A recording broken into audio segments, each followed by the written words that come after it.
জুলাই গণ অভ্যুত্থানে পুলিশের গুলিতে চোখে আঘাতপ্রাপ্ত শত শত আন্দোলনকারীর তথ্য গোপন করে চিকিৎসা দিতে হয়েছে।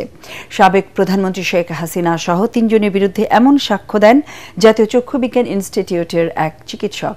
আর শহীদ মারুফ হোসেনের বাবা জানান, তার গুলিবিদ্ধ ছেলেকে ঢাকা মেডিকেল কলেজ হাসপাতালে নেওয়ার পথে বাধা দেয় পুলিশ। এমনকি রাইফেলের বাট দিয়ে তার ছেলের গুলিবিদ্ধ স্থানে খোঁচানো হয়। বিস্তারিত জানাচ্ছেন হুমায়ুন চিশতি।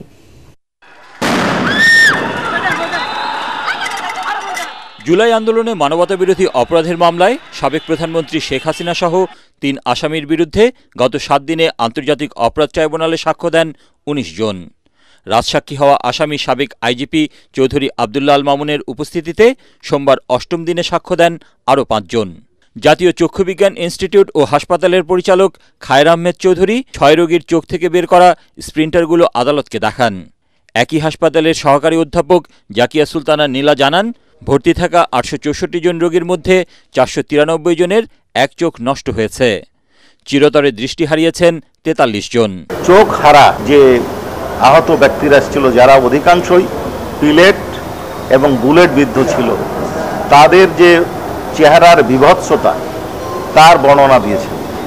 সেইখানে দেখা গেছে ৪৩ জনের সম্ভবত 2 চোখ নষ্ট হয়ে গেছে। অনেকে 2 চোখে খুব সামান্য দেখেন এবং অনেকেরই দৃষ্টিশক্তি হ্রাস পেয়েছে। ১৭ জুলাই থেকে ৫ আগস্ট পর্যন্ত যে প্রেজেন্টেশনটা দিয়েছেন তাতে দেখা যায় 1000-এরও বেশি গুলিবিদ্ধ ব্যক্তি চক্ষু চিকিৎসার জন্য তাদের কাছে উপস্থিত হয়েছে। কলেজ শিক্ষার্থী মারুফ হোসেন ১৯ জুলাই ঢাকার বাড্ডা এলাকায় ব্র্যাক বিশ্ববিদ্যালয়ের সামনে গুলিবিদ্ধ হন।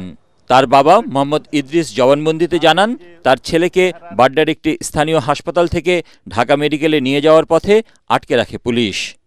তখনও তার ছেলে বেঁচে ছিল। সময়মতো হাসপাতালে নিয়ে যেতে পারলে হয়তো তার ছেলেকে বাঁচানো যেত।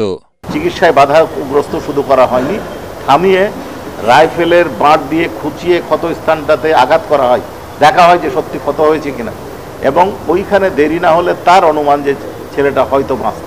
এছাড়া এদিন কুমিল্লায় শহীদ আব্দুর রাজ্জাক রুবেলের মা হোসনে আরা ও লক্ষ্মীপুরে জুলাই আন্দোলনে আহত আমেনা আক্তার সাক্ষ্য দেন। হুমায়ুন চিশতি, এটিএন বাংলা, ঢাকা।